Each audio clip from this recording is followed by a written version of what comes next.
кейін қосылған болашақ ұстаздарға қайырлы кеш. Жана Асеке таныстырып кетті енді. Есім Ержанат болады. Негізі Қарағанды Қарқаралы өңірінің тумасымын. 95 жылғы жаңағы айтып отырмыз ғой, yani ағылшын тілі пәні мұғалімі, мұғалімдікке қалай келдік тарихынан бастайтын болсақ, негізі өзі мұғалімдік тарихтың таңдалуы да бір қызық нәрсе болды. Негізі 95 жылы мен қазақ-түрік лицейіне түскен кезде, Қарағанды қазақ-түрік лицейіне түскен кезде, 99 жыл 11 сынып алғашқы әскери дайындығына байланысты әскерге медкомиссияны өтіп жатырмыз, медициналық комиссиядан. Сол военкоматтағы қабырғадағы жаңағы ілініп тұрған стендтардан әскери академиялардың тізімін, жаңағы түрлерін оқып отырып қызығып кеттім. Жалпы әскер болам дедім, әскер адамы. Сосын кейін Алматыдағы о кезде әскери академия бар. Өз жалғыз Алматыдағы 99 жылы. Жалғыз академия, соған тапсырмақшы болып, құжаттарын бәрін жинап, медициналық комиссиядан өтіп жатқан кезде, енді Алланың жаңағы берген лүтфі ма, жоқ әлде біздің жаңағы денсаулығымыздың төмендігі ма, медициналық комиссиядан өтпей қалып, ұнжырғамыз түсіп, 11 сыныпты бітірдік. Бітірген кезде, ол кезде жаңағындай бізде сіздер сияқты ұбт-ға дайындық жоқ. Барлық пәннен дайындаламыз, барлық пәннен емтихан тапсырамыз. 4-90-ға дейін, әлімгі дейін есімде, физика және химия пәндерін емтихан тапсырғаным әлі есімде мен.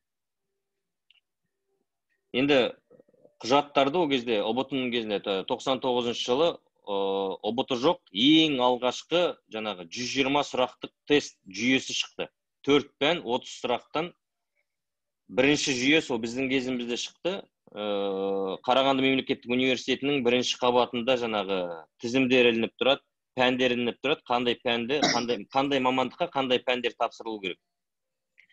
Қарап тұрып, шет тілдер мамандығы ағылшын тілін таңдадым. Себебі ағылшын тілін дамыта отырып, екінші тілді оқып, шетелге кету ойым болған жоспарымда. Мұғалімдік үш ұйықтасақ сорпасы қосылмайтын бір мамандық болып көрінді маған о кезде. Шынымен де солай. Мұғалім болам деп мен ешқашан да ойлаған жоқпын. 2 жыл жаңағы емтиханға кірдім, грантқа түстік, шет тілдер мамандығында оқып жатырмыз. 3-ші курстың ақпан айында бізде педагогикалық практика деген бар. Сол педагогикалық практикада 57-ші мектепке жіберді бізді. 57-ші мектепке жіберген кезде 5-ші сыныптың жаңағы оқушыларына сынып жетекшілік және ағылшын тілі пәнінен сабаққа кіресің деп берген кезде сол жерде бір іште бір жаңағы өзгеріс пайда болды. Балалармен жұмыс істеу, сосын кейін жаңағы олардың жаңағы сабағына кіру, олардың сенің артыңнан жүгіруі, олардың жаңағы ағай деп жаңағы сенен сұрауы, осының бәрі ішімдегі бір өзгеріске басталуына себеп болды. Мұғалімдіктің негізгі түп нұсқасы, мұғалім болам деп шешкен нем 4-ші сынып, 4-ші курста қыркүйек қазан айларында педагогикалық практика 1.90-ға жібереді. 39-ші мектепке кеттік. Қарағанды қаласы, Юго-Восток, яғни оңтүстік шығыс ауданындағы 39-ші мектепке барып, сол жақта 8-ші сыныптарды алған кезде мұғалімдік мамандықтың, яғни түп нұсқасын түсініп, мұғалім болам деп шештім. Оған дейін жаңағы тәрбиешілік қызмет атқардық, балалармен жұмыс істедік. Сол жерде ешқандай бір өзгеріс болған жоқ. Негізгі өзгеріс жаңағы, негізгі асыл педагогикалық практикада көрінді. Мектепті бітіргеннен кейін жаңа Қарағанды қазақ-түрік лицейінде 1 жыл қызмет атқардық. Одан кейін Жезқазған қаласындағы мектепке ауысып, сол жерде мұғалімдік мамандықтың негізгі жаңағы қыр-сырын үйренумен бірге ортасына қайнасып бітісіп кіріп кеттік яғни. Жалпы өзіме келетін болсам, отбасылымын, 4 баланың әкесімін. Қазақстанда тек қана Қостанай өңірінде болған жоқпын. басқа қалалардың барлығында болып шыққан жайым бар. Ендігі мақсатым Қостанай қаласын көру, сонымен Қазақстанның түкпір-түкпіріндегі жерлердің бәрін тамамдау. Негізгі мақсатым. Жалпы шынайы мақсатымыз ол, біз қайда жүрсек те, жаңағы біздің үлкендеріміз айтады ғой, барған жеріңде жарық боп, майшам боп жарық түсір дейді. Енді негізгі мақсатымыз осы. Қызылжар өңірінде 3-ші жылға кетті. Yani оқушылармен жаңағы өзіміздің ұжыммен жұмыс істеп, жаңағы оқушыларға сабақ беріп, тәлім тәрбие беріп жатқан жайымыз бар. Жақсы. Ержан аға, енді бізде арнайы дайындалған сұрақтарымыз бар. 10 шақты. Балаларымыз бізде сұрақ дайындағанша сізге бір сұрақтарды қойсақ, осы тақырыпты ашу үшін. Жалпы Мағжан Жұмабаев атамыздың сөзі бар ғой, алты алаштың басы біріксе, төр мұғалімдікі деген. Осы сөзіне қанша рет куә болдыңыз өзіңіздің өміріңізде? Өмір бақи. Осы ұстаздық қызметті істеп жатқаннан бері, яғни тәрбиеші болғаннан бері, дейікші, тәрбиеші болғаннан бері көріп жатқан осы, яғни осы сөздің түп нұсқасы, негізгісі жаңағы тікелей тура мағынасындағы көргенім тәрбиешілік кезден оқушылардың үйіне барғандағы ата-аналардың сыйлауы, төрге шығаруы, жаңағы жасың кіші болса да саған аға деп жаңағы ілтипат көрсетуі, мұғалім болған кездегі жаңағы оқушылармен қарым-қатынас, оның жаңағы құрбы құрдас, дос жарандары, туған туыстары барлығы ұстазды құрметтейді. Жалпы қазақ халқы ұстазды ертеректен, яғни ежелден құрметтеп келе жатқан жайы бар.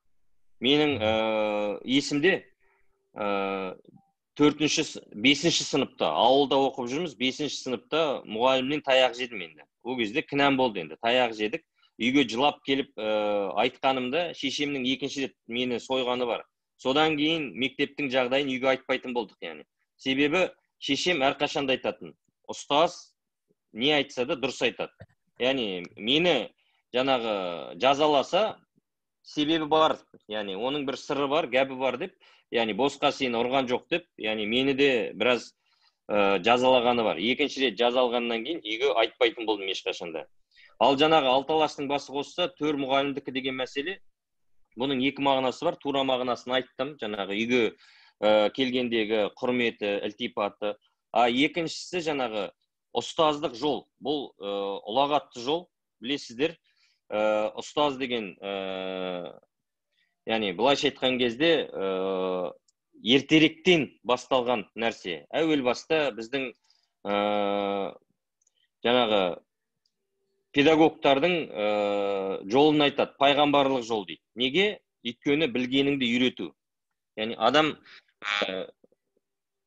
ұстаз болған кезде не істейді? Өзінің білгенін біреуге үйретеді. Жалпы осы теорияға сүйенетін болсақ, яғни ұстаздардың жаңағы орнын белгілейді, ұстаздардың жаңағы қадірін белгілейді, ұстаздардың статусын көрсетеді. Дұрыс айтасыз. Рахмет.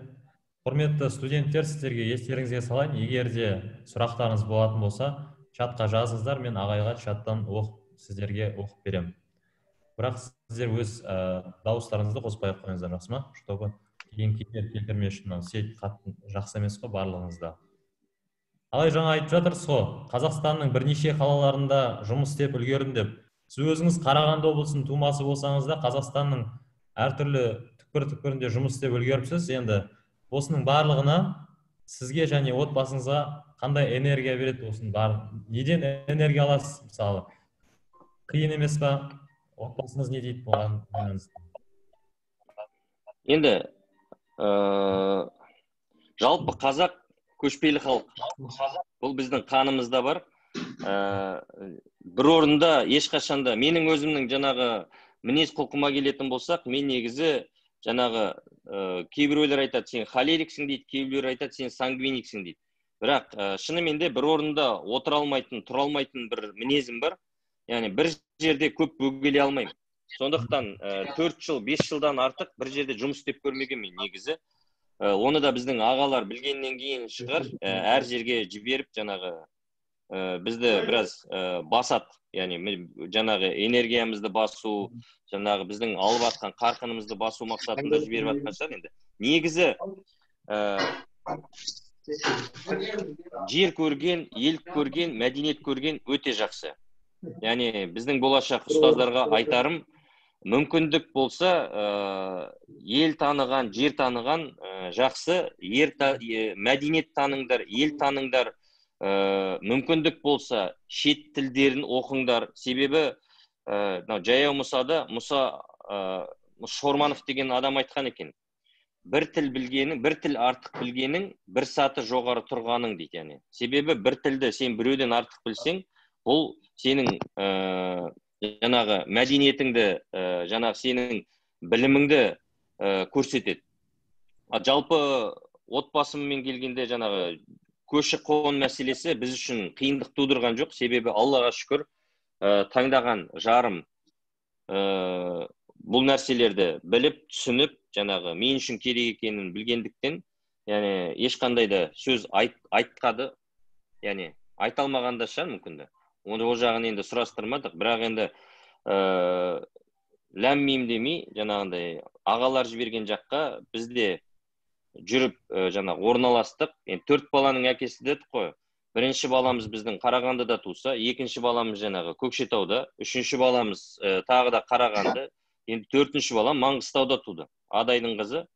Сондықтан әр баланың жаңағы туған күнін тойлаған кезде негізі сол елдің жаңағы туған жерінің салтына қарай тойлауды да біраз әдетке айналдырып жатырмыз. Бұл да жақсы нәрсе, балалар жан-жақты болып келеді.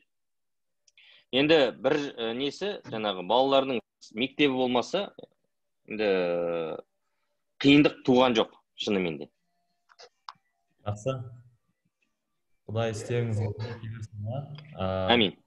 Сұрақ. Ғалымдарымыз айтады, білім күш деп. Бұл жерде қандай күш туралы айтылып отыр сіздің ойыңызша?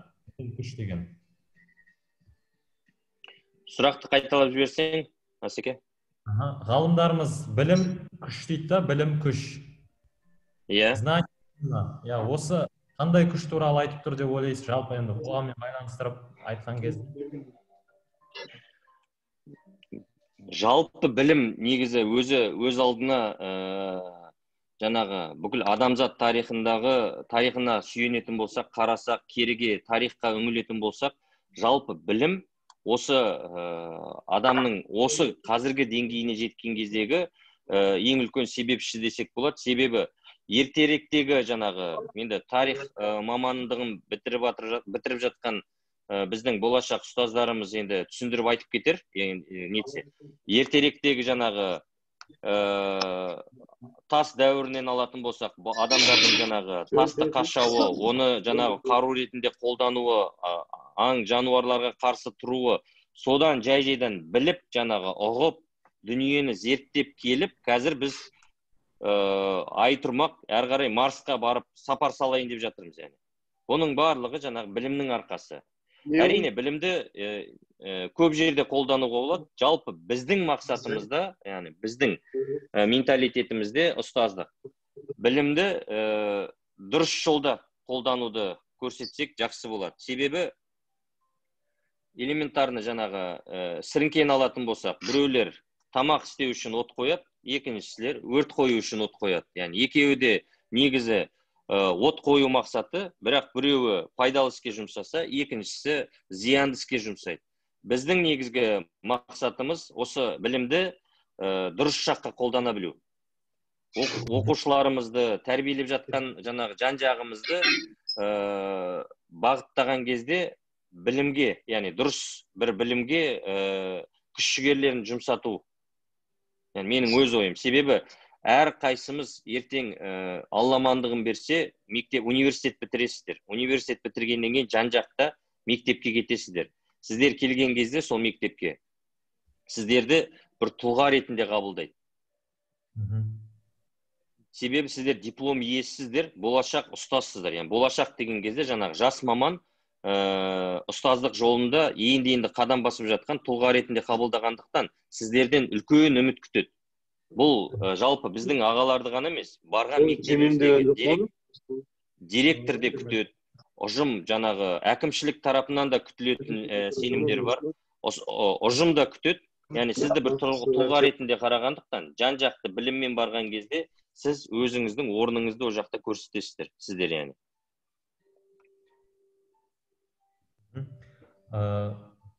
Келесі сұрақ. Сіздің ойыңызша идеал ұстаз портреті қандай болу керек? Ағай. Ұстаз ешқашан идеал болмайды. Асеке. Себебі пенде болғаннан кейін әркімнің кемшілігі болады. Бір ұстаз, енді менің өз ойым, өз пікірім жеке.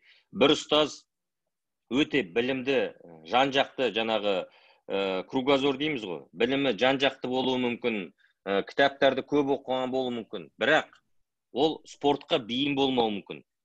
Яғни қарсы алдындағы оқушыларға сен қанша жерден біліміңді төксең де, қанша жерден жаңағы өзіңе тартсаң да, егер сен бір оқушылармен футбол ойнамасаң, волейбол ойнамасаң, немесе жай ғана бір сыртқа шығып жаңағы белсенді ойындар дейді ғой, актив, яғни белсенді бір ойындарды ойнамасаң, ол оқушыға сен ештеңе түсіндіре алмауы мүмкін.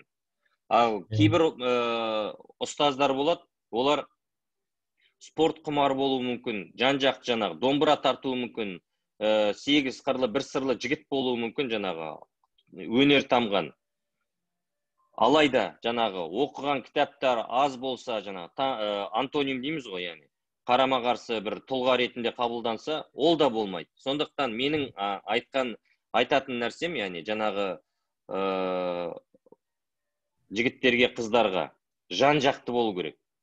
Ұстаз білімді де болу керек, спортты да сүю керек, өнер, яғни бір өнері болу керек, ол домбыра тарталу керек, фортепианода ойнау керек, немесе жаңағы дебат сайыстарында, яғни дебатер дейміз ғой, дебат сайыстарында қатысқан болуы мүмкін, олимпиададан қатысып жаңағы орын алған болуы мүмкін. Бұның барлығы ертең алдыңыздан шығатын жаңағы оқушыларға бонус ретінде келеді. Сізді, яғни жан-жақты қабылдайды. Сіздің өзіңіздің жаңағы оқушылардың ортасынан ойып тұрып алатын орныңыз болады. Себебі жаңағы айтып отырмыз ғой, идеалды ұстаз. Әр оқушы, әр ұстазды әртүрлі қабылдайды. Біреулерге гуманитарлық бағыттағы ұстаздар ұнауы мүмкін, біреулерге математиктер ұнауы мүмкін, информатиктер ұнауы мүмкін. Яғни бұл жақта, яғни негізі пікірталасқа ашық бір тақырып идеалды ұстаз. Ол оқушыға байланысты.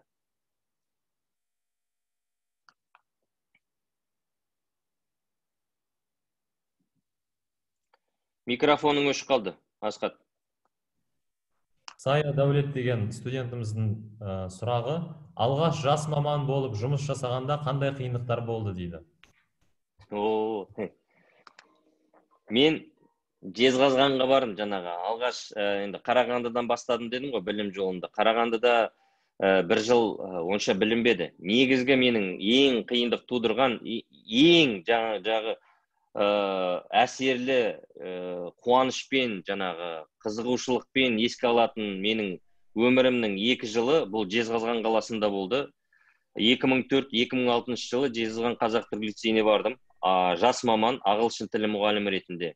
Барған бетте ол Жезқазған лицейінде маған 10-шы сыныпты берді. 10-шы сыныпты. Яғни маған дейін ол сыныпта жылда сынып жетекшісі өзгерген. Яғни 7-ші сыныпта да, 8-ші сыныпта да, 9-ші сыныпта да сынып жетекшілері ауысып отырған, яғни себептерге байланысты көшіп кеткен, жұмыс ауыстырған, жаңағы басқа сыныпқа ауысып кеткен. Мен келген кезде сол сыныпты берді. Әрі сынып жетекші, әрі тәрбиеші, себебі тәрбиеші тапшы болды. Және 2-ші, 10-шы сыныптың тәрбиешісі болдым мен. Жаңағы 10-шы сыныптың сынып жетекшісі болған кездегі алғаш менің әлі есімде оқушылардың мені қабылдаған кезде, кіріп келген кезде, яғни добалдай, яғни сотқалдай жігіттер отыр. Мен де жас маманмын, дәл солар сияқты, яғни енді ғана бітірген. олардың маған көз қарасын әлі есімнен кетпейді. Яғни сынай қараған кезде сен ба келген деген сияқты болды ғой. Бірақ жаңағы оқушылармен бірге футбол ойнау, жаңағы музыка тыңдау, бірге қыдыру, яғни сабаққа бірге дайындалу, осының арқасында бір жылда қазір үзілмес жаңағы айырылмас достай болып кеттік. Әлі араласамыз, әлі және отбасыларымызбен бірге араласамыз. Олар да хабарласып тұрады, мен де хабарласам, яғни қиыншылық ең бірінші келгендегі 10-шы сыныптың, яғни ең проблемный сыныпты маған беруі да. Яғни бұл да маған үлкен сынақ болды.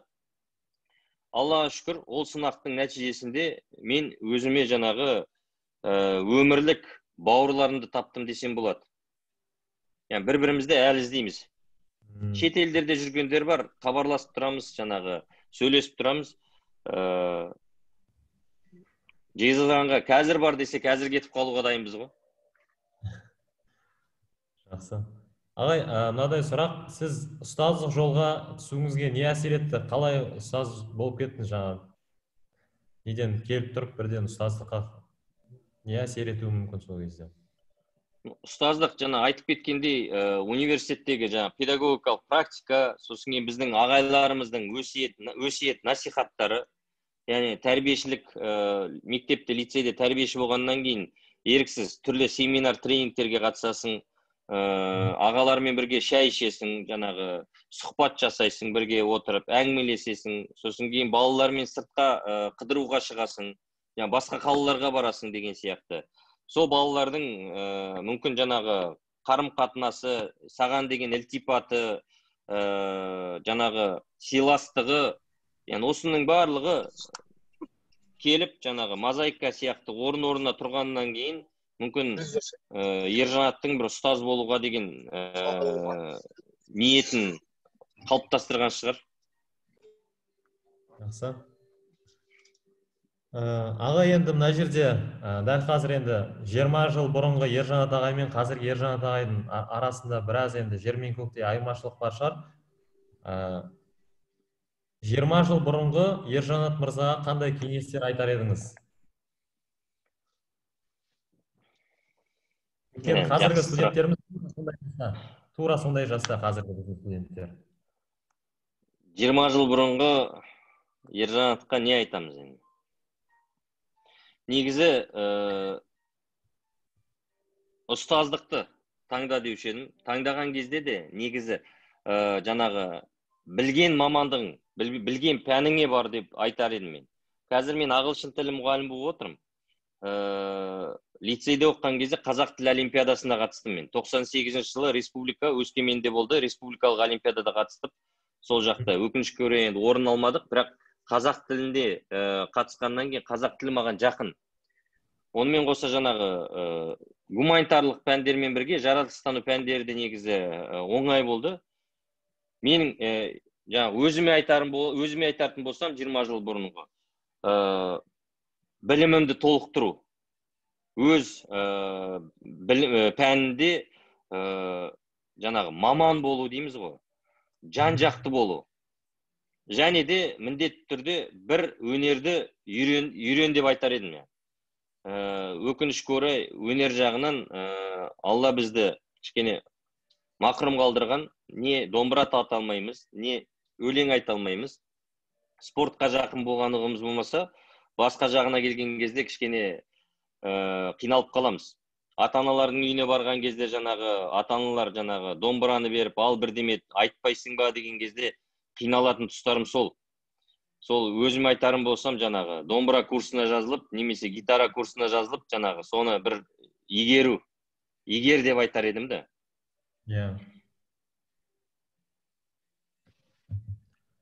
Жақсы, мына жерде бұлай деп жазыпты. Жаңа өзіңіз айтып кеттіңіз ғой дейді. Менің ана мектептегі болған жайды айтып келгенде мені жазалаған деп. Қазіргі таңда тәрбие ата-аналар ондай емес дейді. Әдейі мұғалім ұрысты ма деп сұрайтын ата-аналар бар дейді. Бұндай жағдайда не істеу керек? Саған ата-ана менің баламды неге ұрысты деп келіп тұрған жағдайда дейді. Жалпы жақсы сұрақ. Қазіргі таңдағы адамды толғандыратын, әсіресе мектептегі мұғалімнің жанына шынайы бататын сұрақтардың біреуі осы қазіргі сұрақтар. Біздің кезіміздегі жағдай мүлдем басқа болса, қазіргі жағдай мүлдем өзгеше. Қазір өкінішке орай, XYZ дейді ғой. Яғни, өліара 90-шы жылдардағы, 80-шы жылдардағы біздің Қазақстанда туған ата-аналарымыз жаңағы тәрбие процесінен ада болды. Себебі ол кезде нарықтық экономика төмен болды. Тәуелсіздік жылдарымызды енді алып жаттық. Қазақстан енді тәй-тәй басып тұрып келе жатқан кездерде туған біздің өкінішке орай ата-аналарымыз өздері қалай тәрбиеленсе, балаларды солай тәрбиелеуге тырысады. Мұғалім олардың ойында оның баласына білім беруге міндетті ретінде сияқты қарайды. Біз білім беруге міндетті шығармыз, яғни білім беруге міндеттіміз деген кезде біздің парызымыз, яғни ұстаздық жасау. Бірақ бұл жаңағы баланың жан-жақты тәрбиесіне де үлкен әсер етеді. Өкінішке орай біздің ата-аналар қазір балама сен менің сабағыңды бер дейді, білімді болсын дейді бала, тәрбиесі мен өзім тәрбиелеп аламын дейді үйде. Дәл сол түсінікпен қалыптасқан біздің ата-аналар көп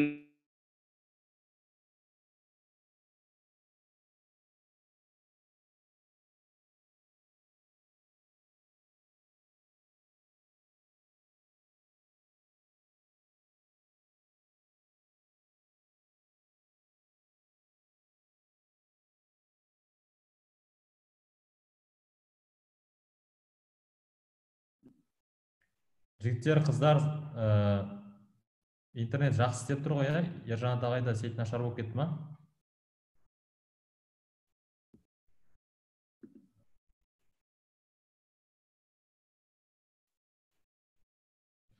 Қыздар, жігіттер, барлығымызда сет жақсы ғой. Ержан ағайда сет нашарлап кеткен секілді, Жақсы, қазір күте тұрайық, ағайдың кіріп қайта қосылғанын. Мен сіздерден звукты ашып тастағанша жауып тастағаным, өйткені балалар кірген кезде звуктар не істеп кетті, нашарлап кетті, сол үшін. Қазір ағайдың кіргенін күтейік.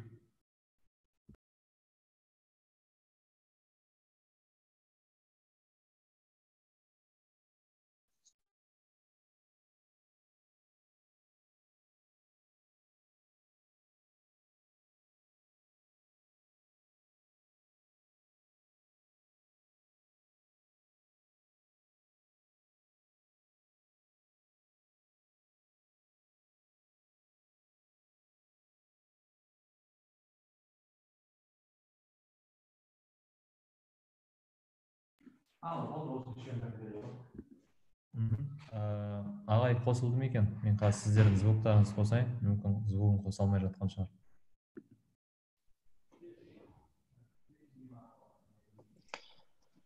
Асеке, осындасың ба? Мен осындамын, аға. Үзіліп кетті ғой.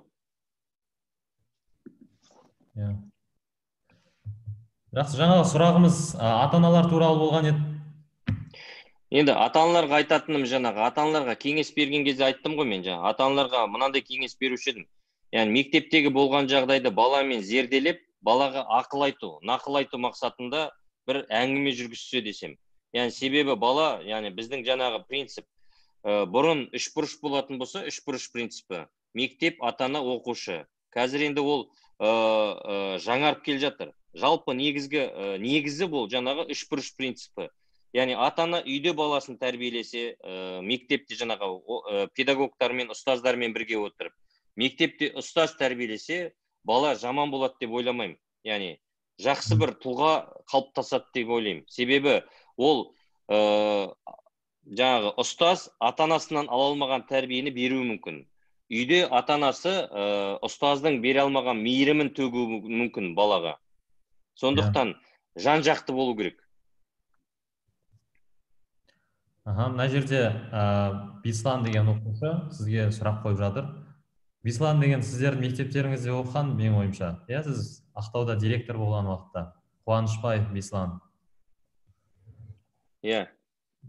Қазіргі студенттерге, болашақ мұғалімдерге уақытты қалай өткізуге, немен айналысуға кеңес берер едіңіз дейді. Енді мынау тайм менеджмент өте маңызды. Жалпы біздің өмірімізде. Қазіргі мынау заман жыл өткен сайын уақыт зымырап өтіп жатыр. Қазақ айтады, ақыр заман тақалса, уақыттың қалай өткенін білмей қаласың дейді. Бұл біздің уақыттың үнемделуі. Уақытты қалай үнемдейміз? Әлеуметтік желілер біздің ең көп уақыт алатынымыз жаңағы. Instagram, WhatsApp, Facebook. Бұл өте көп, яғни өздеріңіз жаңағы қазір заманауи ұялы телефон ұстап жүр ғой біздің мұғалімдер, жастардың барлығы. Сол жастарға дүйсенбі сайын есеп келу керек. Сен өткен апта мынаншама уақытты мында бөлдің, мынаншама уақытты мында бөлдің деген. Бұл өте орынды бір жаңағы ұялы телефонның пайдалы жағының бір жағы шығар. Саған есеп беріп, уақытыңның қайда кетіп жатқанын көрсетуі. Жалпы уақыттың үнемделуі бұл жаңа тайм менеджментке байланысты, өзіңе байланысты. Яғни сен қалай таңертең күніңді жоспарлап шығасың, солай уақытыңды да өткізесің. Жоспарсыз өткен күн жаңағы уақыттың ысырабына әкелуі мүмкін, әбден мүмкін. Сондықтан әр адам жоспармен өмір сүру керек. Бұл жоспармен өмір сүруді батыс елдері ертеректен өздеріне әдет қып кіргізген. Біз енді келіп жатырмыз соған. Яғни таңертең 9-дан 12-ге дейін мен сабақта отырам, 12-ден 1-ге дейін түскі ас ішем, 1-ден сосын кейін 3-ге дейін жаттығуыма барам, 3-тен 5-ге дейін мынандай нәрсемен айналысам деп, өзіңе уақыт қойсаң, яғни жоспар қойсаң, әр нәрсенің пайдалы өтетініне мен кәміл сенем. Жоқ, жоспарсыз жаңағы жолдастарыңа звондап, не істеп жатсың, мен келем, шай ішем, жаңағы Инстаграмда отырам, жоқ, ұйықтап алам деген мәселелер болатын болса, әрине, жаңағы жұмыстарыңда да нәтиже болмайды, яғни мардымды ештеңе бітіре алмауы мүмкін, және де жетістікке де жетпеуі мүмкін. Сондықтан жоспарлау ең үлкен жаңағы бізге қазіргі таңда әкелетін пайда. Жоспарсыз еш нәрсені істемеу керек. Күніңді жоспарлап шық. Яғни сіздерге айтар ақылым. Жақсы. Ержан атай, мынадай тағы бір сұрақ. Сіз енді бірнеше өңірлерде жұмыс істедіңіз, білім сапасының әр өңірдің деңгейін білесіз. Дәл қазіргі жағдайда Қызылжардағы сол білім сапасының деңгейі қандай? Басқа қалалармен салыстырған кезде, немесе жалпы Қазақстанның қай өңірлерінің білім сапасы кәдімгідей жоғары деген секілді айта аласыз ба? Сонда бір анализ көзбен көрген кезіңізде бірнеше мектепте жұмыс жасадыңыз ғой. Енді Қазақстандағы жалпы білім деңгейіне келетін болсақ, мен енді қай өңірде қандай білім деңгейі екенін айтпай ақ қояйын. Енді бұл объективті болмайды, субъективті болып кетуі мүмкін бір адамның негізі көзқарасы. Сондықтан мен сіздерге мына нәрсені айтайын. Жалпы олимпиадаларға көз жүгіртсек, жаңағы түрлі сайыстар, ғылыми жобалар, дарын, республикалық дарын орталығының өткізген жарыстарындағы көзге түсер өңірлер бұл Павлодар өңірі. Жақсы атсалысады, жақсы нәтижелер көрсетеді. Әрине Тараз, жаңағы Тараз білім инновация лицейінің жетістіктері көрінеді көбінесе. Қарағанды өңірі алдыңғы қатарларда көрінеді. Яғни бұл білім жаңағы сапасының көрсетілуі. Мен айтпаймын қазір, бұлар мықты, қалғандары жаңағы төмен деңгейде жатыр деп. Әр өңірдің өзінің ерекшелігі бар, әр өңірдің өзінің менталитеті бар, түсінігі бар. Жалпы Қазақстандағы білім деңгейі әр жерде әртүрлі. Біреулер таза мектептің біліміне көңіл бөлетін болса, басқа бір өңір университетке көңіл бөлуі мүмкін.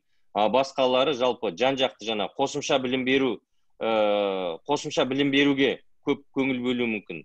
Жаңағы үйірмелер бар, спорттық секциялар бар, жаңағы әртүрлі жаңағы өнерлері бар, соларға көңіл аударуы мүмкін. Сондықтан Қазақстанның білімін ешкім салыстыра алмайды бір-бірімен.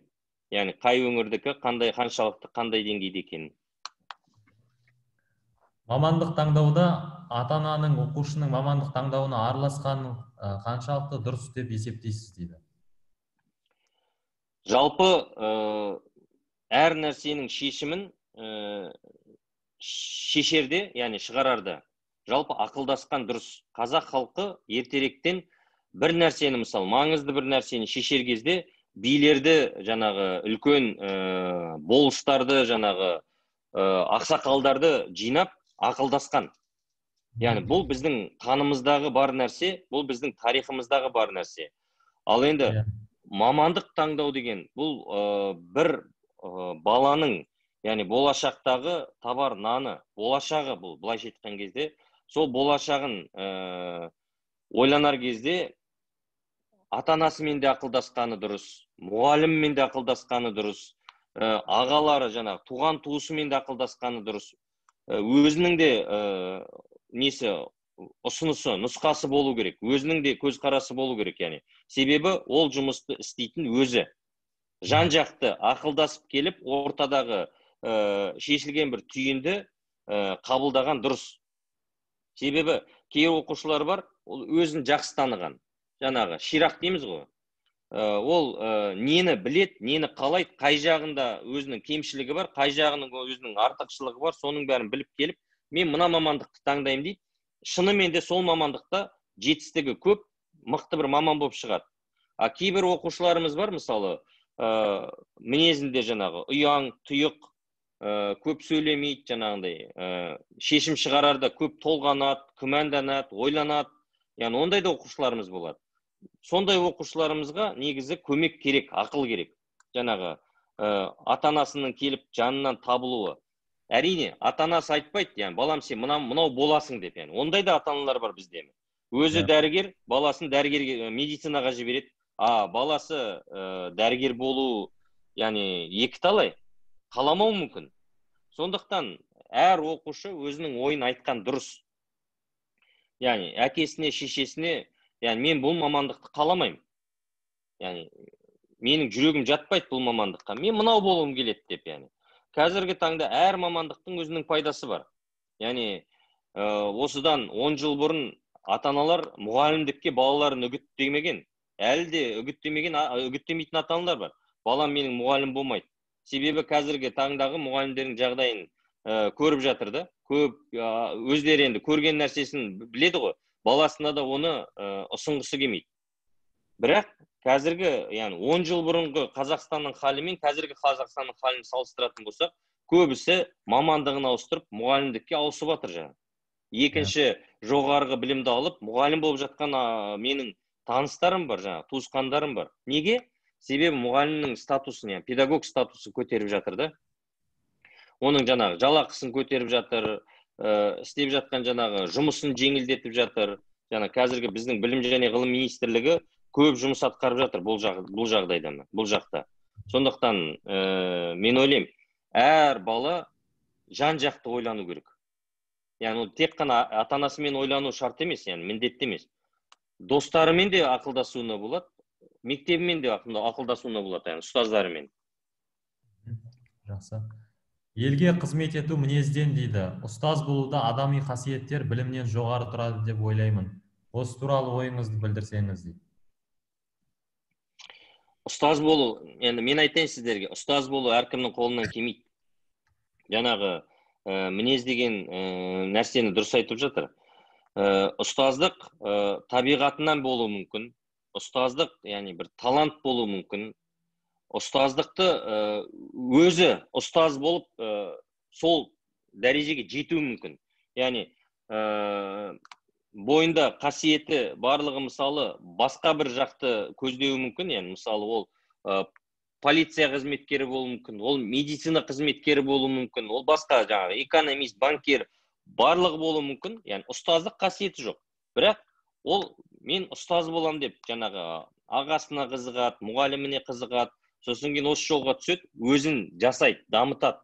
Жаңағы жан-жақты кітаптар оқиды, курстарға барады, біліктілік арттыру, яғни біліктілігін арттырады, тұлға болып қалыптасады педагог. Бірақ әр ұстаздың өзінің яғни жаңағы негізі дейді ғой. негізі бір. Бұл барлық ұстаздардың негізі бір.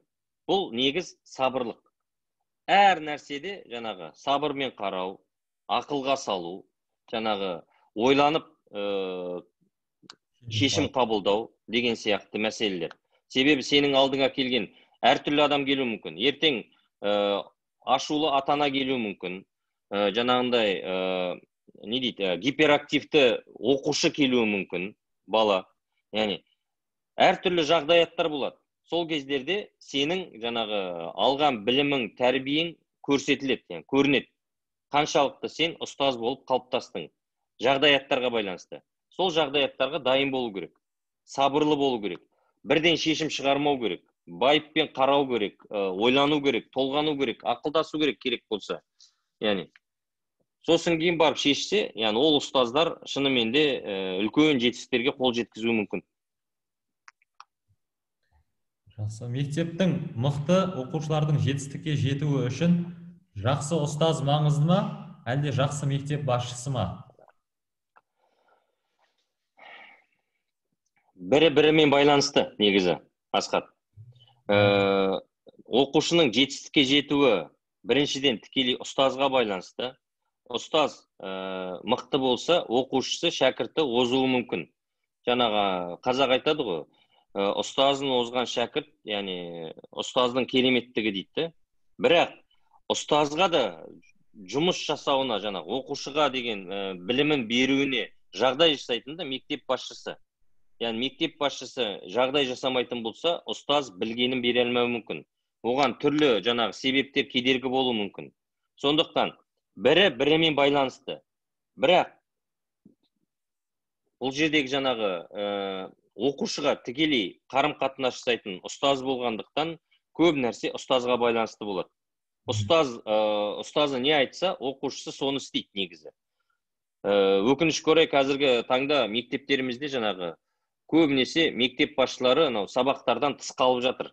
Бұл да біздің жаңағы Қазақстандағы мектептердің жағдайларына байланысты болып келе жатыр да. Себебі әлем өзгеріп жатыр. Сол өзгерген әлемге байланысты мектебін сай қылуға мектеп басшысы да ұмтылады. Ұмтылған кезде бұл жан-жақты болады. Тек қана өзіне ғана қатысты байланысты нәрсе болса, ол мектебін түрлендіріп, ең супер мектеп қылып шығару мүмкін еді. Бірақ жаңағы басқармадағы қаржыландыру, ата-аналардың жаңағы мектепке араласуы, ұжымның жаңағы мектеп басшысын қолдауы, бұның барлығы жаңағы бір-бірімен тығыз байланысты болғаннан кейін мектеп басшылары көбінесе сыртқы жұмыстармен айналысып кеткен. Сондықтан оқушылармен тікелей қарым-қатынасқа көбінесе кірмей жатады. Мүмкін кешке жақын келеді, мүмкін аптасына бір кіруі мүмкін, айына бір кіруі мүмкін, мүлдем оқушыны танымай кетуі де мүмкін, көрмей кетуі де мүмкін. Ондай да болған жағдайлар. Сондықтан ұстазына байланысты. Шәкіртінің жетістікке қол жеткізуі негізі ұстазға байланысты. Сұрағым, мектеп қабырғасында қандай мұғалімдерді көргіңіз келмейді? Қазіргі қоғамға сай мұғалім қандай болу керек? Яғни сіз мектепке жұмысқа алар кезде қандай мұғалімдерді көргіңіз келеді? Сол позитивный жағынан сұрақ қояйық. Позитивті жақ болған кезде жалпы әр жас маман университетті бітіріп келгеннен кейін өзін дәлелдеуге тырысады, өзін жаңағы танытуға тырысады. Жалпы мен қазіргі біздің бітірем деп жатқан студенттерге айтарым, жаңағы бірінші айттым ғой, жан-жақты болу, ашық болу, диалог құра білу. Яғни бір ұжымда қайнасып бітісіп кету керек ол. Себебі ұжым бір механизм. Яғни жаңағы істеп жатқан, бір сағатты алатын болсақ, сағаттың ішіндегі механизм бұл мектептің ішіндегі ұжым. Сол механизмнің ішіндегі сен бір винтик, яғни бір жаңағы қырқаяқ болып келетін болсаң соған, яғни сенің атқаратын, саған түсетін жауапкершілік бар. Егер сен айналмайтын болсаң, сол ұжымның ішінде кіре алмайтын болсаң, ол сағаттың тілі айналмайды. Сондықтан мен жаңағы ең бірінші қарайтыным жаңағы өзінің пәніндегі пәнін білуі, маған супер білу шарт емес. Себебі оны біз өзіміз жетілдіріп аламыз әрі қарай. Жаңағы тәлімгер тағайындаймыз оған, жаңа 2-3 жыл ол жас маманның жаңағы жолын, бағдарын береміз. қандай кітаптар оқу керек, немен айналысу керек, шұғылдану керек, біліктілікті арттыру керек. Ол пәнінде біз оны жетілдіріп алуымыз мүмкін. Бізге яғни әр мектепте мектеп басшысының жаңағы арманы жаңағы ширақ мұғалім. Яғни мұғалім келген кезде әр нәрсеге араласа білуі, белсенді болуы, спортты жақсы көруі жаңағы. Ұжымда тимбилдинг деген нәрсе де болады. Таза ауаға шығуы мүмкін, пикникке баруы мүмкін, жаңағы түрлі сайыстарға қатысуы мүмкін. Бізде мысалы Қызылжар өңірінде волейбол қатты дамыған, сосын кейін мектептер арасында лига құрғанбыз. Сол лигада мысалы әр мектептен өзінің командасы шығады. Біздің мектепте жаңағы мұғалімдерімізден жинақталған команда сонда қатысады. Яғни бұл да бір мұғалімнің жаңағы өзін көрсете білетін жағы. Яғни мүмкіншілік, үлкен мүмкіншілік. Жаңа ұжымға біте қайнасып кетудің бір жолы да осы жерде. Спортты жақсы көруі. Ол тек қана волейбол болуы мүмкін, теннис болуы мүмкін, жүгіруі мүмкін, жалпы ойын жасауы мүмкін әртүрлі. Сондықтан менің айтарым жаңағы жан-жақты болу керек. Ең кем дегенде бір өнері болу керек. Ол спортта болсын, өнерде болсын. Жаңағы домбыра тартуы мүмкін, ән айтуы мүмкін деген сияқты. Сосын кейін белсенді білу керек, яғни қарым-қатынас құра білу керек. Келген кезде, яғни екі сөздің басын құра алмай жатсаң, немесе ұяң болсаң, ұялсаң, яғни ертең ана ұжымға кіру саған қиындық тудырады. Сондықтан диалог құра білетін ұстаз ертең әр нәрседе шешім табады, шығар жол тауып кетеді ол жерде. Коммуникабельный болу керек. Коммуникативті болу керек қой. Коммуникативті болу керек, яғни. Жақсы. Ағай, енді мысалы ұстаз бір мектепке келген кезде ол балалардың жасына қарай бөлген дұрыс па? Мысалы мен 1-ші сыныпқа беріп келмейді, мен 6-ші сыныпқа берем деген секілді. Ол сондай өзіне бір принцип қалыптастырған дұрыс па? Әлде барлығына бірдей сабақ бере алатындай болу керек па? Жалпы негізі мектепте, университеттен келген кезде ұстаз, жас маман барлық сыныпқа сабақ берем деп сол ниетпен келу керек негізі. Бірақ мектептерде мынандай да дәстүр бар. Жас келген маманды негізі төменгі сыныптарға кіргізуге тырысады. Тәжірибе жинақтасын, төменгі сыныптан бастасын деген мәселемен. Бірақ ұстаз айта алмайды, мен 1-ші сыныпты алғым келеді, мен 11-ші сыныпты алғым келеді деген мәселені. Қандай сыныпты береді әкімшілік, сол сыныпқа кіруге дайын болу керек. Әйтпесе әуелден шарт қоятын болсаң, ертең әкімшілік тарапы қате түсініп қалуы да мүмкін. Мынау, яғни шарт қоятын ұстаз байқау керек деген сияқты. Сондықтан 11-ші сыныпқа да кіретіндей жағдайда болу керек, бірақ яғни төменгі сыныптарға да бере алатын болуыңыз керек.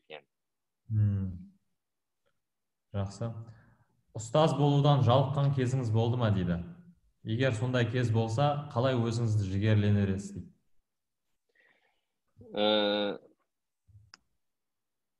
Мен былай айтайын. Ұстаздық жалпы жаңағы адамға табиғатынан беріледі, немесе жаңағы талант, дарын болуы мүмкін, яғни өзіне туа біткен бір қасиет болуы мүмкін. Ұстаздық еткен адам жалықпайды, жаңағы өзінің жұмысынан ләззат алады. Оқушылармен айналысады, жаңағы шай ішеді, сабақ береді. Сабақты да түрлендіріп беруге болады. Бір типті бере берсең, әрине жалығасың. Себебі сенің өмірің сабақ берумен өтеді. Бірақ бұл жерде жаңағы сабағыңды түрлендіріп беруің, үзіліске шыққанда оқушылармен жаңағы қарым-қатынас жасауың, жаңағы бос уақытыңда оқушылармен сыртқа шығуың, бір іс-әрекет істеуің, жаңағы шараларды өткізуің, осының барлығы сенің өміріңе жаңағы қызық, өміріңді қызықтырады. Жаңағы жақсы жағынан көрсетеді өміріңді. Мен 2007 жылы себептерге байланысты ұстаздықтан жаңа кетіп қалдым. 2 жыл жаңағы бизнеспен айналыстық, жаңағы түрлі нәрселермен айналысқан кезде өзімні бір көрген нәрсем, яғни мектепсіз мен өмір сүре алмайды екенмін. Жаңағы бизнесте қанша ақша тапсаң да сонша шығын кетеді, өзіңді жаңағы адами тұрғыдан бір дискомфорт сезінеді екенсің. Сондықтан мектепті сағынып 2009-да Қарағандыда Нұрмақов мектебіне барған мен сол кезде. Әлі есімде Есентай Мұқатайұлына барып, жаңағы мұғалім керек па деген кезде сол керек болып сол жаққа кіріп, жаңағы өзімді қайтадан бір екінші рет туған сияқты жаңағы қайтадан жас маман ретінде өзімді сезініп, қайта жаңа бір күш жігермен сол мектепте педагогтық жолымды бастап 2011 жылы мемлекеттік қызметке шақырды мені. Сол жаққа бардым 2011-де, 2 жылдан кейін. Білім басқармасында жұмыс істеген кезде 3 жылдай жұмыс істедім. Ол жерде де өзімді көрдім. Екінші рет, яғни Алла маған айтты, яғни Ержанат, сен мектептен кетпе деді ғой. Яғни мемлекеттік қызметтен шығып, қайтадан мектепке қайтып келдік. Сол мектепке келгеннен енді қазір мені мектептің қабырғасында жүрміз. Енді ешқайда кететін ойым жоқ, yani. Мектептен басқа жаққа бармаймын. Жақсы, керемет. Себебі балалармен жаңағы жұмыс істеу әр адамға ләззат беру керек, ләззат алуың керексің жұмысыңнан. Мектеп бітірген кездегі түлектер, сенімен келген кездегі жаңағы амандасуы, құшақтауы, ағай деуі, жаңағы шай ішейік деуінің өзі қаншама бір эмоция, да, энергия береді, yani. Отырып жаңағы оқушылармен шай ішуің таптырмайтын алтын уақыттар. Жақсы. Так. Енді мына жерде соңғы бірнеше сұрағымызды қояйық, ағай, өйткені біздің уақытымыз да тамам. Сіздің алтын Жақсы. жатырмыз, қолданып. Қазіргі таңда білім жүйесінде қандай мәселелер ескірді және оны қалай жаңарту керек? Соған байланысты бір ойларыңыз бар ма? Мен бағана айтып кеттім ғой, жаңа білім, яғни заман қазір түрленіп жатыр, қатты дамып жатыр. Бір орында тұрып жатқан жоқ. Осыдан 10 жыл бұрын жаңағы ұстаздар тақтамен борды қолданса, қазіргі ұстаздар интерактивті тақтамен жаңағы қаламды қолданады. Енді мен ойлаймын, осыдан 10 жыл кейін біз виртуалды әлемде мүмкін сабақ беретін шығармыз, жаңағы очкилерді киіп, жаңағы адамның ағзасының ішінде жүруіміз, жаңағы түрлі жерлерде тарихи сапар шегуіміз мүмкін. Бұл әбден мүмкін, себебі заман бір орында тұрып жатқан жоқ. Бұрынғы жаңағы біздің білім жүйесіндегі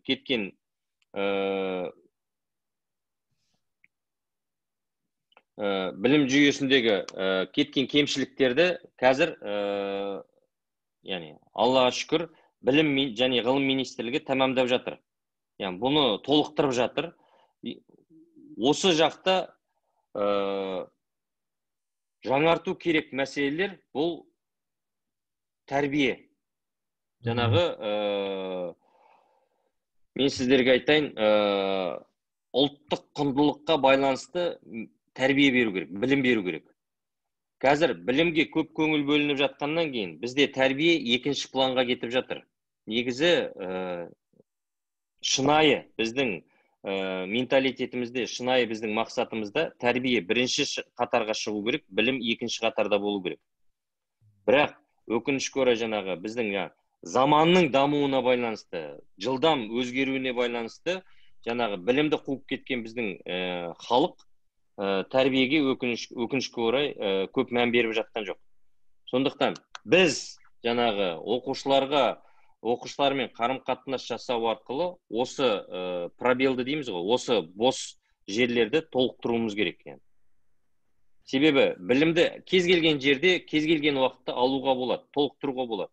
Жаңағы интернеттен де қазір түрлі білімді алып жатқан оқушыларымыз бар, өзіміз де интернеттен аламыз да. Яғни айтамыз ғой, Google аман болсын деп.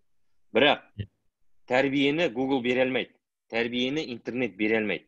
Тәрбиені беретін тұлға, адам. Яғни ата-ана, ұстаз, дос-жаран, қоршаған орта береді. Сол тәрбиені негіз қолға алуымыз керек біз. Бір оқушымыз мына бір сұрақты қойсаңыз, өтініш деп өтініш жасап жатыр екен. Мектепте жүріп қандай жағдайда мемлекеттік қызметке шақырылады дейді. Мысалы, Асхат Аймағамбетов та мектепте жұмыс істеп, сосын министрлікке өтті ғой деген секілді. Мен ойымша бұл сұрақ сол қалай реформа жасайтындай бір орынға баруға болады деген бір сұрағы шығар, қызыққан. Жалпы мектеп қабырғасынан түрлі жаққа баруға болады. Бизнеске де кетуге болады, мемлекеттік қызметке де кетуге болады. Ол адамның ниетіне байланысты, мақсатына, талабына байланысты. Егер адам қаласа, ол яғни алынбайтын қамал жоқ дейді ғой, бармайтын жері болмайды. Яғни мен 15-ші мектепте қызмет етіп жүріп, Юго-Востокта, Қарағандыда 15-ші мектепте басшымын, директор.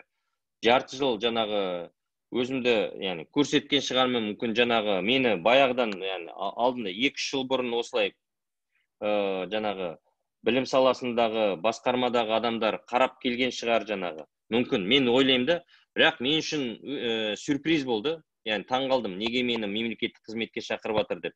Яғни білім және білім саласын бақылау департаментіне шақырған кезде, яғни шынымен де мен қалаған жоқпын. Яғни өздері шақырғаннан кейін жаңағы ақылдасып, кеңесіп, сол жерге баруға шешім шығарғанбыз.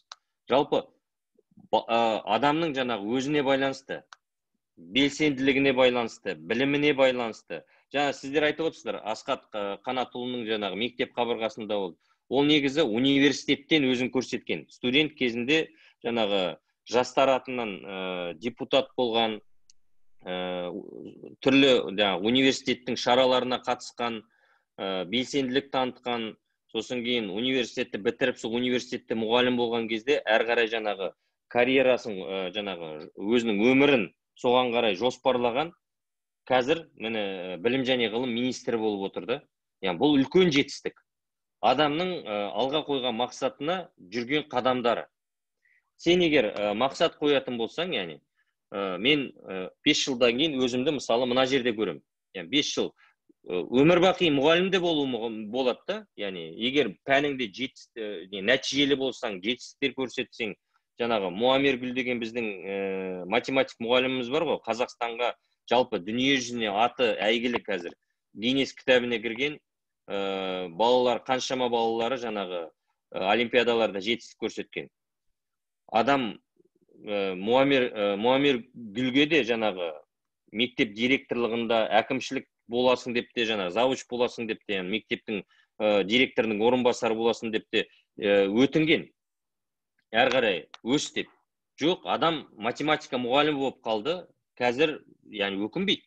Мен ойлаймын, яғни өкінбейді деп. Өйткені адам жаңағы үздік мұғалім болды Қазақстанда, жаңағы жаһандық педагогтардың амбассадоры, жаңағы Қазақстандағы мысалы елшісі. Яғни мақсатқа байланысты өзіңді дамытуға, жетелеуге болады. Мақсат қоя білу керек. Әрине, мен 10 жылдан кейін қай жерде өзімді көргім келеді, 5 жылдан кейін қай жерде болам. Яғни соған қарай жұмыс істеу керек. Әрине, бұл карьера қуып кетуге де болмайды. Себебі тәжірибе керек бұған. Мектеп қабырғасында бір 5-6 жыл жұмыс істеу керек, жаңағы өзіңді дамытуың керексің, адамдармен сөйлесіп тіл табыса білуің керексің, коммуникативтік қасиетіңді дамыту керек. Сосын кейін барып, жаңағы әр қарай келесі асуларға, келесі деңгейлерге шығуға да болады яғни. Жалпы мақсатқа байланысты. Енді соңғы сұрағымыз, жас буынға осы жерде отырған 90 студентіміз отыр, енді 90 адамға 5 кеңесіңіз айтар, 5 кеңесіңіз. 5 кеңесім, біріншісі әрине жаңағы адал болу, әділ болу. Бұл яғни жаңағы өтірік айтпау, соның бәрі ішіне кіреді. Яғни адал, шыншыл болу керек қой енді. Айтқан сөзіңді. Екіншісі, берген сөзіңді ұстау.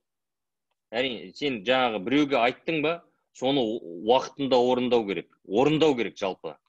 Яғни себебі көңілден шықсаң жаңағы адамның сенімінен шығатын болсаң, яғни ертең ол адамға ештеңе түсіндіре алмайсың. Ол оқушы болса, ол екі есе қиынды. Яғни оқушының айтқан сенімінен, сөзінен, сенімінен шыға білу керек. Яғни. Сосын кейін жаңағы спортты сүю керек. Спортты сүйіңдер деп айтам. Жан-жақты болыңдар деген мақсат осы. Яғни өнер, спорт, түрлі жаңағы қасиеттеріңді дамыту керек іштегі. Сосын кейін сыйлай білу. Яғни қазақ тегін айтпаған ғой. Үлкенге құрмет, кішіге ізет деген. яғни үлкенді құрметтеу керек, кішіге жаңағы үлгі болу керек. Яғни адамды сыйлай білу керек. Ол кіші болуы мүмкін, алдыңа келген оқушы да болуы мүмкін. Яғни оған да тұлға ретінде қарау керек те. Яғни жасы кіші, бұл кім деген мақсат емес. Сосын кейін жан жақты білім ала білу керек. Жан жақты болу керек яғни.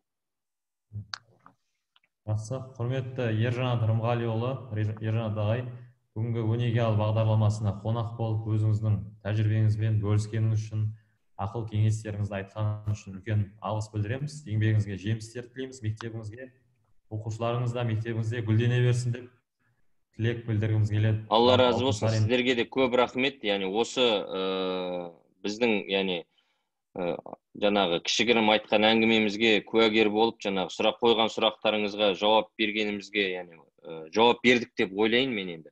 Жауап бергенімізге көп рахмет айтам сендерге. Ең бастысы, атамыз айтады ғой, дана халық. Атаңның баласы болма, адамның баласы бол дейді. Осыны ұмытпаңыздар. Яғни сен қанша жерден жаңағы Рымғалиұлы Ержанат болсаң да, сенің мақсатың осы Қазақстан еліне, халқына қызмет ету. Яғни өзіңді ғана ойлама деген мақсат. Жаңағы халықтың баласы бол деген, бұл тегін айтылмаған нәрсе. Сондықтан халықтың баласы болыңдар. Кім болмасын? Еліңе, жұртыңа, дініңе, діліңе қызмет ететін азамат болыңдар. Көп рахмет.